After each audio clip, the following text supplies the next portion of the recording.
Olá pessoal, tudo bem? O tema do nosso vídeo hoje vai tratar sobre a Copa do Mundo, mais especificamente sobre as eliminatórias das Copas do Mundo. A ideia me surgiu analisando e relembrando alguns fatos e feitos históricos de jogadores diversos, sobretudo os maiores jogadores aí que nós tivemos a oportunidade de acompanhar, né? Então eu vou fazer um breve histórico do formato das eliminatórias e o que vai explicar por que do meu recorte a partir de uma certa época e também dos finalistas para essa escolha, né? Antes, parênteses, gostaria de relembrar uma história muito breve sobre a eliminatória na Europa, né?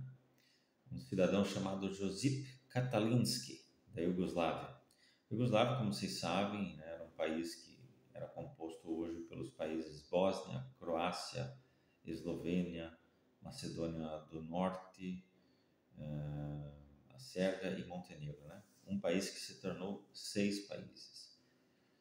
E sempre foram muito bons nos esportes, historicamente, no basquete e no futebol também, né? Uma seleção que sempre teve alguma certa representatividade, os caras jogavam futebol bonito, eram inclusive comparados ao futebol brasileiro pelo estilo, né?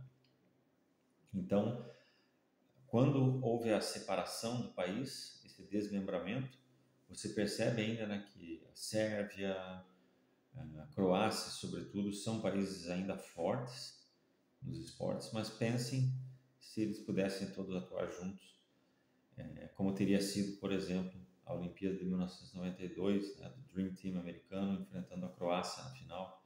Então, se fosse uma seleção da Iugoslávia, não creio que vencesse os Estados Unidos, mas certamente daria mais jogo, né? E mais caras aí no futebol poderiam estar atuando juntos. Você teria o Modric, que carregou uma Croácia, mas você teria uma Croácia ainda mais forte, né? Que a partir de 98 a Croácia começou a se mostrar uma seleção importante, com o Davor Šuker. Então imagine se esses países todos pudessem atuar em conjunto, né? A Bósnia, por exemplo, tem o famoso Djeko e assim vai. Então, na Copa de 1974, nas eliminatórias para a Copa de 1974, na Europa, como vocês sabem, é dividido em grupos, que vai ter a ver com o que nós vamos falar, e, portanto, a classificação na Europa é muito mais complexa do que a classificação aqui na América do Sul. Tivemos uma época em que era difícil a classificação aqui, mas a partir ali do formato que se estabeleceu a partir de 2002, simplesmente se tornou facílima a classificação. Acho que até 98, né? O Brasil não participa de 98 porque entrava como campeão atual, mas já foi para o sistema de pontos corridos, né? Então hoje é praticamente impossível você pensar numa seleção representativa, Argentina e Brasil, e isso vai ter a ver com o que eu vou falar, fica fora de uma Copa do Mundo, porque se na pior das hipóteses se fizer uma campanha simplesmente horrorosa, ainda vai ficar entre os que estão na margem de erro, né? Que é, na pior das hipóteses, ir jogar um playoff intercontinental contra a Ásia, né? Então, é mais fácil, inegavelmente, se classificar a partir da América do Sul do que a partir da Europa. E mesmo no tempo em que era relativamente mais difícil, ainda assim você tinha uma proporcionalidade de vagas muito maior do que na própria Europa, né? Então, esse é o motivo principal pelo qual nós vimos quantas grandes seleções representativas ficarem fora de Copas do Mundo, não uma nem duas vezes, né? A Alemanha, de todas as seleções europeias, é a única que se classificou para todas as Copas. Temos um vídeo especial se o Brasil é o único que participou de todas as Copas. A resposta, obviamente, é sim, mas a Alemanha, a exemplo do Brasil, e parênteses, a Alemanha mais participações em eliminatórias, a Alemanha tem 100% de classificação para Copas do Mundo. Ela só não participou de duas, a de 30 e a de 50. Na de 30, porque como era um primeiro torneio, era convite, nem eliminatória havia, a maioria das grandes seleções, inclusive, declinou da participação. Em 1950, porque estávamos no pós-guerra, que além da destruição no país, a Alemanha estava proibida de atuar, como é o caso, por exemplo, hoje ainda, dos atletas russos e das seleções russas hoje em dia. Então, nessa Copa de 1974, esse cidadão chamado Josip Katalinski, o grupo era formado por Espanha, Grécia e Iugoslávia. Nos jogos, na ida e volta, na casa de cada um, chegamos na última rodada. A Espanha já tinha feito os seus 4 jogos, né? E a Iugoslávia ia fazer o último jogo contra a Grécia. A Iugoslávia necessariamente precisava vencer por 3 gols de diferença para se classificar diretamente. Se ela vencesse por 2 gols, ela iria para um playoff contra a Espanha. Se vencesse por apenas 1 gol, ou naturalmente se empatasse, ela estaria eliminada. Então, o jogo terminou 4-2 e rigorosamente empatados em pontos, vitórias. Nos jogos entre si houve 2 empates, Espanha e Iugoslávia, e também empatados no saldo de gols, aí precisou de um jogo extra. Mas nesse jogo contra a Grécia, o Josip Katalinski está 2-1, está 2-1 para a Iugoslávia. O Katalinski acaba fazendo o gol contra. E aí, nesse momento, a Iugoslávia precisaria fazer mais 3 gols para se classificar diretamente, mais 2 para conseguir o playoff, pelo menos. Consegue o 4-2 no último minuto, acho que já estávamos nos acréscimos da partida. Então, o Katalinski, de uma certa forma, se você pensar que aquele gol contra dele deu 4-2, se desse 4-1, a Iugoslávia estava classificada. É claro que a futurologia não funciona dessa maneira.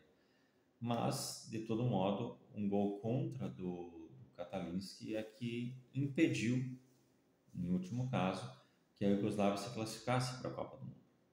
E aí, 2 meses depois, haveria a partida de desempate, o jogo extra, em havendo empate durante o jogo, prorrogação, e talvez, não me lembro agora se depois da prorrogação iria para pênaltis, ou se faria um sorteio, ou fariam mais um jogo. Provavelmente fariam mais um jogo, porque era assim a época, né? E aí esse novo jogo tem que acontecer num campo neutro, lá na Alemanha, Espanha e Iugoslávia. Aos 13 minutos da partida, um escanteio, o Katalinski cabeceia com muita força, o goleiro rebate e ele faz o gol no rebote. Então ele mesmo fez o gol. Ele foi aclamado como herói nacional na Iugoslávia. A seleção da Iugoslávia se classificou para a Copa do Mundo depois de, acho que 66 e 70 não ter conseguido classificação, justamente pelo formato complexo, né? E aí na Copa do Mundo a Iugoslávia ficou no grupo do Brasil, passou em primeiro, inclusive. Brasil e Iugoslávia empataram e a Iugoslávia vence o Zaire por 9-0. O Brasil joga contra o Zaire na última rodada, vence por apenas 3-0. O Brasil passa em segundo lugar, né? Estou testando um novo fone, então está meio caindo aqui, eu estou tendo que ajeitar, mas enfim. Essa é certamente uma grande história, né? Não é uma atuação magistral, mas é talvez o momento mais heróico das eliminatórias, né? Pelo que representava a dificuldade para a Iugoslávia enfrentar a Espanha e pelo fato dele ter feito o gol contra e ele mesmo marcar o gol na volta, né? O gol no desempate. Ele acabou sendo realmente o herói da classificação da Iugoslávia. Então eu vou deixar essa história para vocês como uma menção honrosa no meu catálogo aí dos grandes heróis da história das eliminatórias, das grandes atuações individuais. Então, para fazer esse vídeo, eu pensei, lógico, eu estou falando aqui de um jogo, né? Porque eliminatórias é uma campanha, independente do formato, é uma campanha, então são aí mais de 2 anos, né, que as seleções atuam, ou aproximadamente 2 anos. São diversos jogos, aí de volta, são muitos contextos, né? O atleta pode estar lesionado, o atleta pode ter sido poupado. Então, se dizer uma campanha de eliminatória histórica, não dá para a gente fazer uma comparação efetiva entre campanhas de eliminatórias, mas a gente pode fazer comparação entre jogos específicos e momentos específicos que as seleções estavam vivendo, quanto que esse atleta foi fundamental, heróico. A história do Katalinski é uma história de superação e daquele final épico, né? Mas naturalmente que a atuação dele não foi por si só magistral, né? Não foi um jogador dominante e tudo mais. Então, para minha seleção aqui dos 5 5 grandes atuações, eu vou explicar primeiro o critério que eu utilizei, né?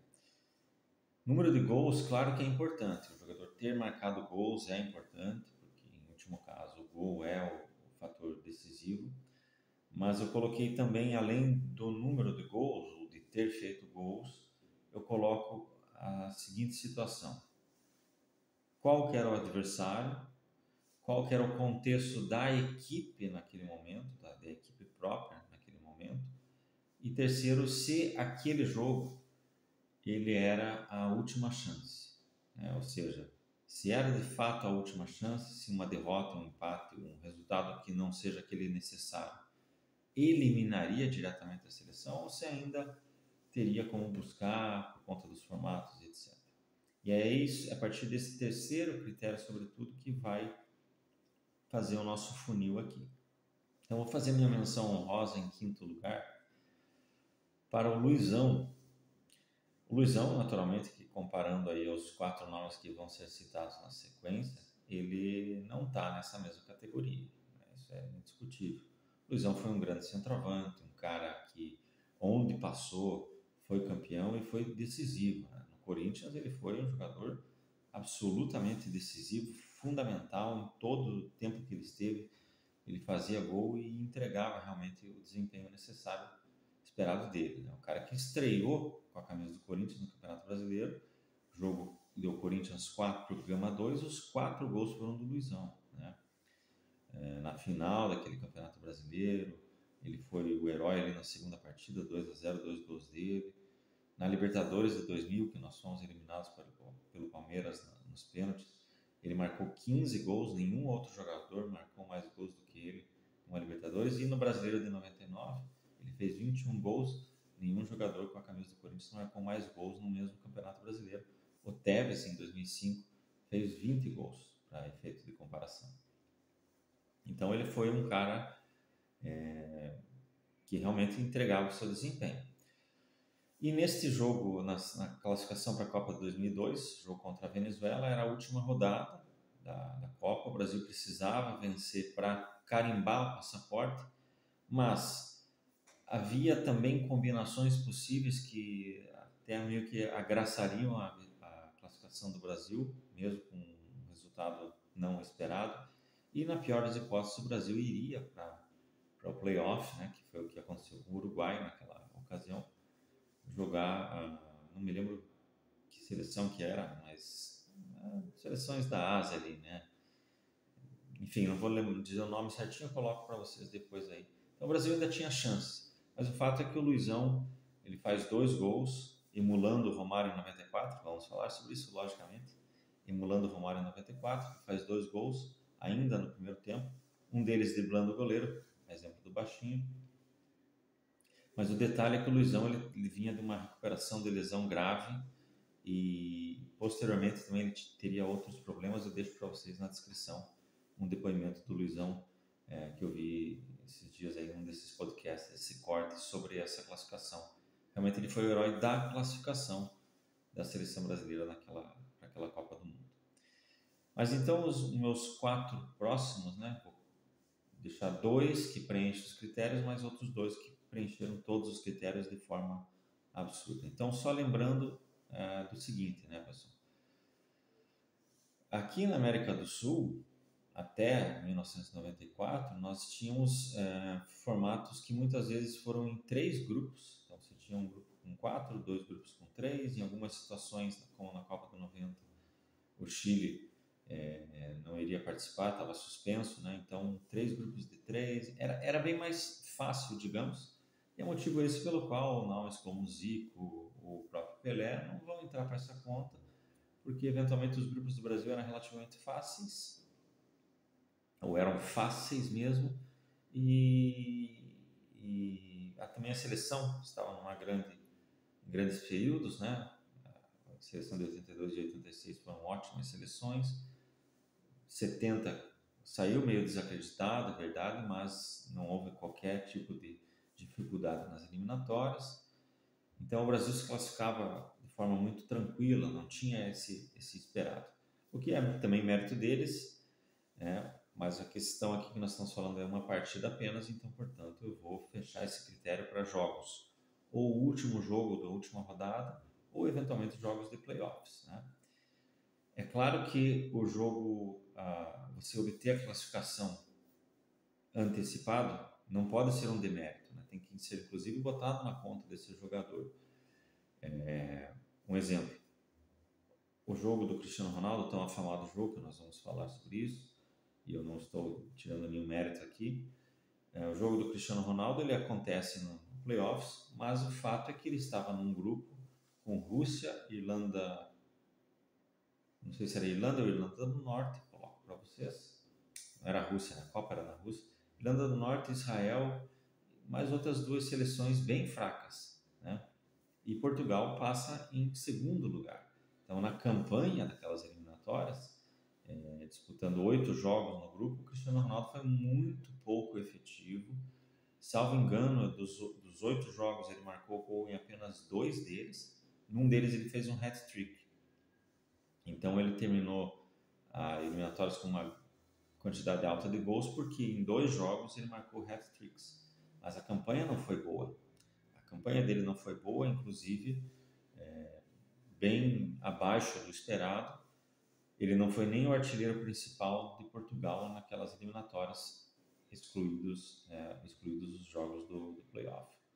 Mas o meu critério aqui não é classificação, não é campanha, é jogo. Então, quando a gente for falar de jogo, a história vai ser outra. E a mesma coisa eu posso dizer do Messi, né?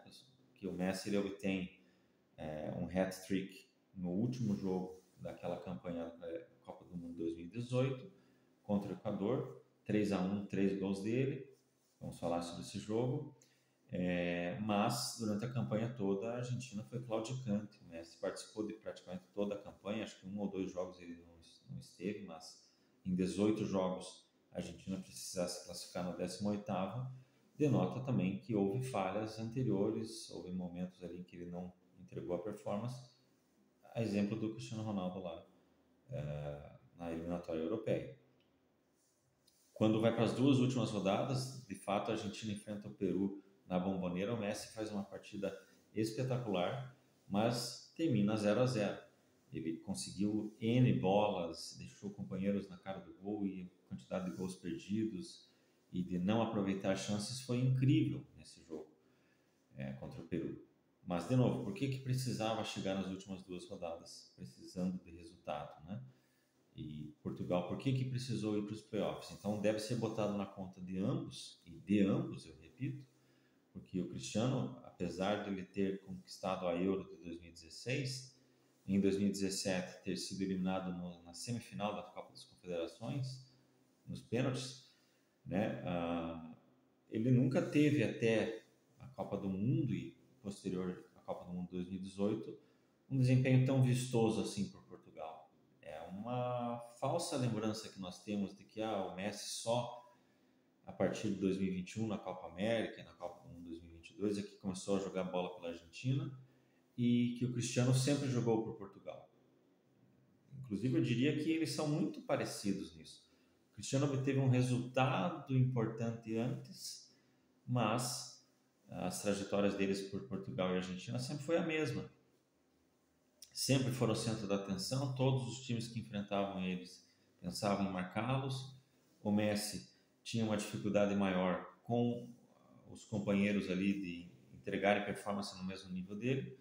E o Cristiano Ronaldo, aos poucos, foi se tornando artilheiro máximo de Portugal, né? Mas foi algo gradativo. Repito, na eliminatória de 2018, ele fez 4 gols, um companheiro de equipe dele, cujo nome eu não me lembro agora, também fez 4 gols, e o artilheiro da equipe fez 5.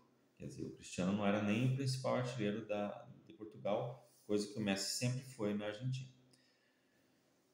Dito isso, vamos lá aos jogos que nós vamos escolher, né? Então, os jogos escolhidos, eles vão obedecer essa questão do critério de jogo extremamente decisivo. Então, ou tem que ser uma última rodada, ou tem que ser já nos playoffs. E as minhas 2 menções honrosas, ou melhor dizendo, não são menções honrosas, são semifinalistas, né? Eu escolhi 4 principais jogos. Os 2 que vão ficar na nota de corte são de 2 argentinos. O Messi contra o Equador em 2017 e o Diego Maradona contra a Austrália em 1993. Sobre o Messi já foi dito, a Argentina veio claudicante, trocou de técnicos, perdeu Copa América 2015, perdeu Copa América 2016, mudanças de técnico, uma campanha horrível nas eliminatórias, uma campanha tão horrível que a Argentina terminou com os mesmos pontos que o Brasil terminou na eliminatória dessa Copa agora. Para vocês entenderem quão ruim foi a campanha da Argentina naquela eliminatória de 2018. Mesmos pontos que o Brasil conquistou desta vez. Então chega ali na decisão, o Equador ele não estava classificado matematicamente ainda, mas ele tinha muitas chances, ele não dependia de si mesmo, né? Melhor, ele dependia apenas de si mesmo e até mesmo ele tinha chance de classificar com derrota, que é o que aconteceu. Enfim, o Equador chega lá, a partida foi no Equador, na altitude, e abre o placar do Equador aos 2 minutos. Então a Argentina estava numa situação que era muito provável que ela fosse para os playoffs, né? Ia ter que pensar numa classificação direcionada lá, ia ter que alongar a preparação, ia ter que pensar em novos atletas, enfim. Claro que a chance era até maior de classificar nos playoffs, mas o fato é que ali na sequência o Messi ele faz 3 gols. O primeiro deles numa jogada, uma tabela muito boa, ele entra dentro da área, ele faz a tabelinha com o Di Maria, recebe e marca já perto da pequena área, completando o cruzamento. Na sequência, numa jogada individual, ele vem aqui pela esquerda, dribla 2 e dá um chute com muita força. E no segundo tempo já, ali por 15 a 20 minutos do segundo tempo, ele faz um belíssimo gol de fora da área, a bola numa folha seca, né? Então foi uma grande atuação, inclusive tem um artigo internacional que trouxe à memória, Messi emula Cristiano Ronaldo 4 anos atrás. O artigo compara os dois ali, fala dessas duas atuações, diz que a do Cristiano foi ainda superior, mas com todos os méritos pro Messi ali, né? E é isso mesmo, pessoal, foi uma grandíssima atuação, um hat-trick, querendo ou não, na altitude contra o Equador, saindo atrás do placar, um time que estava muito desorganizado, era o Sampaoli o técnico, então foi uma grande atuação mesmo do Messi ali nas eliminatórias. Ele teve outros grandes jogos até melhores, mas nunca um jogo tão importante pré-Copa do Mundo como esse. E o nosso outro semifinalista é o Diego Maradona, né? Então, para vocês entenderem o contexto, nós estamos em 1993, né, para 94. O Maradona ele vinha tido a suspensão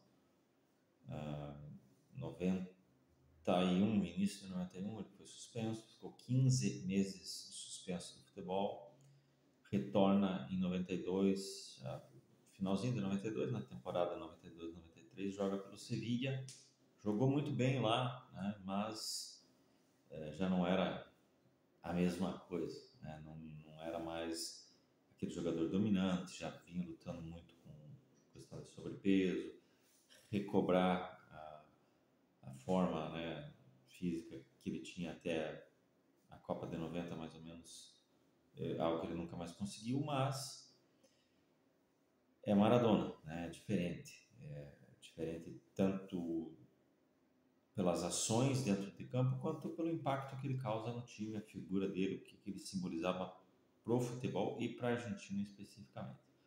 Então a seleção argentina ao longo de 91, 92, 93 vinha, na verdade, numa ótima fase. A Argentina fica 31 jogos sem perder entre 91 e 93, né? É bicampeã da Copa América em 91 e 93 e ganha a Copa das Confederações, a primeira delas em 92. Então, era um time que estava muito bem. Mas o sistema classificatório da Copa do Mundo de 94, ele era da seguinte maneira, isso vai impactar para a nossa sequência do vídeo aí. Ele era da seguinte maneira, divididos em 2 grupos. Para esta Copa também, eu falei de 90, mas o Chile estava banido, né? Até preciso pesquisar por quanto tempo que foi a suspensão ou qual que foi o critério utilizado, né? Se eles não poderiam participar apenas de competições FIFA por um determinado tempo, enfim. Mas ainda em virtude lá do caso do Rojas em 89, né? Na Copa América. ou na eliminatória. Brasil e Chile no Maracanã, tal, do Fogueteira lá e blá. Então o Chile não estaria participando. Então eram dois grupos, o grupo do Brasil, vamos falar na sequência, e o grupo da Argentina eram 4 seleções, Peru, Paraguai, Colômbia e Argentina. O critério de classificação, 94, depois, desde 86 eram 24 seleções, então o critério de classificação eram os 2 líderes dos 2 grupos e o melhor segundo colocado, né? Então, comparando a pontuação dos 2 segundos colocados, o melhor segundo colocado iria direto também, e o outro segundo colocado, participaria do playoff, né? Da repescagem, do jogo contra lá a seleção que viria pela outra confederação. A Argentina ela veio relativamente bem, né? Contra o Paraguai e contra o Peru, teve vitórias, mas na sequência ela empata com o Paraguai, havia perdido para a Colômbia no jogo anterior, numa rodada anterior. Então, o último jogo, que era Argentina e Colômbia, no Monumental de Núñez, ele era uma espécie de decisão. Quem ganhasse classificaria para a Copa, quem perdesse, né, iria para a repescagem. Isso era fato que seria dessa maneira. E o que aconteceu naquele dia foi uma das maiores humilhações da seleção argentina em todos os tempos, somente superada depois, lá em 2009, quando a Argentina perdeu de 6-1 para a Bolívia lá, né? A Argentina tomou 5-0 da Colômbia em casa, né? 2 gols do Rincón. Era um timaço, né? De fato, era um timaço aquela Colômbia, a ponto do Pelé dizer que ela era a favorita para a Copa de 94, pessoal. Sabiam disso? Pelé apontou a Colômbia como favorita para a Copa de 94. Ele tornaria a fazer grandes projeções posteriormente, né? Enfim, Pelé no palpite, o que ele sabia de bola dentro do jogo, de fora do jogo ele não sabia, né? Mas enfim, aí o Maradona suspenso, ele já não vinha jogando pela seleção argentina, começou o clamor por Diego Maradona. Não ia dar certo sem o Maradona, que a Argentina, a única chance dela era para a Copa de 94, era com o Maradona. Né? E nós sabemos que ele foi para a Copa, ele influenciou fortissimamente nos 2 jogos em que ele atuou, contra a Grécia um golaço e contra a Nigéria um passe para o Canija fazer o gol, cai no doping e tudo mais. Tem todas as teorias da conspiração, mas isso eu nem vou entrar nesse tema.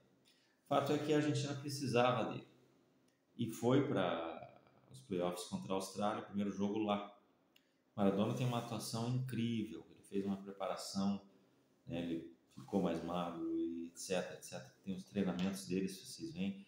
Ele usou nesse período a tal da substância da efedrina, que ajudava no emagrecimento. Enfim, em toda a discussão, né, que é um produto que é liberado nos Estados Unidos, inclusive nos esportes americanos, né, futebol americano, notadamente. Então, de novo, não vou entrar na polêmica, mas ele se preparou para aquilo, se focou, dedicou totalmente. Ele volta a jogar, inclusive, no News Old Boys, né? Ele joga aquela temporada no Sevilha e vem para o News Old Boys, atua um tempo ali para ir para a Copa do Mundo. E teve uma atuação magistral, dominante contra a Austrália lá, né? O jogo terminou 1-1, mas é uma jogada dele genial, um cruzamento perfeito que dá o gol da Argentina. Na volta em Buenos Aires, de novo, ele foi dominante, mas ali era outro contexto já, então a Argentina já estava praticamente assegurada, né? O gol sai ainda no primeiro tempo. Enfim, é muito uma questão de controle da partida do que de propriamente influenciar nela. Mas o que ele jogou lá foi uma bola federal, então Maradona contra a Austrália em 93, correndo o risco de não se classificar para a Copa do Mundo, e Messi também contra o Equador em 2017, correndo o risco de ir para a repescagem. São as atuações que ficam marcantes para nós, foram atuações geniais, dominantes deles, mas abaixo desses próximos 2 que nós vamos falar aí. Então a nossa decisão vai ser entre 2 caras, Cristiano Ronaldo, Portugal e Suécia, jogo da volta dos playoffs, e Romário, Copa de 94 em 93, contra o Uruguai no Maracanã. São 2 atuações equivalentes, 2 atuações absolutamente históricas e 2 atuações de último jogo, né? Então, o principal critério que deixou Maradona e Messi abaixo foi o fato de que, querendo ou não, eles teriam jogos. O Messi teria os playoffs e Maradona teria o jogo da volta na Argentina também. Então, era meio que certo que eles iam se classificar, mas foi importante eles jogarem daquela maneira para mostrar o impacto deles. Já no caso de Portugal e do Uruguai, era o último jogo, para todos os dois casos, uma não vitória. No caso de Portugal, o empate seria suficiente, mas no caso do Brasil era necessária a vitória. Vamos falar então do Brasil. O grupo do Brasil era formado por Bolívia, Uruguai, Equador e Venezuela. A Venezuela, pessoal, hoje ela tem, quase foi aí para a Copa do Mundo nessa última. Já não tem mais Globo no futebol, né? Enfim, mas naquela época a Venezuela era assim, os outros times disputavam para saldo de gols. O Brasil ganhou da Venezuela os dois jogos, 5-1 e 4-0. A Bolívia meteu 6-0, o Uruguai nem lembro de quanto, mas também praticamente nem levavam gols da Venezuela, né? Era uma coisa assim absurda. Na Copa de 2002, né, eu falei do Luizão, foi contra a Venezuela, 3-0, mas no jogo de ida foi acho que 6-0 ou 6-1, 6-0. O Romário fez vários gols lá. Então, a Venezuela até um certo período era muito fraca mesmo, né? Não era o fiel da balança desse grupo. Fazer saldo de gols contra a Venezuela. A Bolívia, inclusive, ela terminou com o melhor ataque desse grupo por conta, principalmente, desse jogo. O Equador era um time ok, né? Time que causava problema lá em casa, mas que não causava grandes problemas quando era visitante. Então também era importante não perder pontos contra o Equador. Mas no fim das contas nós chegamos na última rodada com Brasil, Bolívia e Uruguai empatados em pontos. Todos os três com 10 pontos. Como eu disse para vocês, o segundo colocado fatalmente seria classificado direto porque a Argentina tinha ido muito mal, então ela ia ser o segundo colocado de qualquer jeito. E o Brasil joga contra o Uruguai, a Bolívia contra o Equador. Acho que foi fora, né, o jogo. Vou até confirmar aqui, só para não falar besteira, mas o Brasil joga contra o Uruguai e a Bolívia estava enfrentando o Equador fora, exatamente. Então era um jogo em que tudo podia acontecer, era uma rodada em que tudo podia acontecer. Podia a Bolívia vencer o Equador e dessa maneira ela estaria classificada para a Copa do Mundo em primeiro lugar, eventualmente. O Brasil, portanto, ele não podia se dar ao luxo de um empate com o Uruguai e ir pelo saldo e testar e esperar resultado lá para saber se ia passar em segundo, se ia passar em primeiro ou se eventualmente ficasse em terceiro se perdesse para o Uruguai. O Brasil fatalmente estaria eliminado em caso de derrota para o Uruguai. Com o empate poderia se classificar, mas ia depender de combinações. No caso de Portugal, o empate garantiria. Então, a Bolívia empata com o Equador e o Brasil precisava vencer. O Romário, é importante dizer que ele fez os 2 gols, mas ele teve uma atuação genial ao longo de toda a partida. Quem viu lembra, né? Dribles, caneta, chamando o jogo. O gol estava demorando para sair, mas todo mundo tinha a sensação de que uma hora ia acontecer, né? E aconteceu de forma esplendorosa no segundo tempo.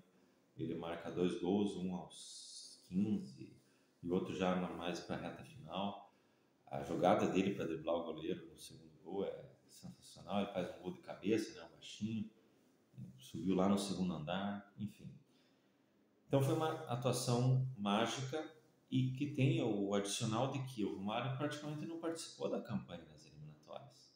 Então, se o Cristiano Ronaldo e o Messi têm o seu peso de terem deixado a coisa chegar lá no final, o mesmo não se pode dizer com relação ao Romário. Porque o Romário, ele estava clamando, me chamem que eu vou resolver. O povo pediu e o Parreira levou com aquela coisa, se der errado, a culpa é de quem pediu, se der certo, a gente vai para a Copa, né? E é o que aconteceu.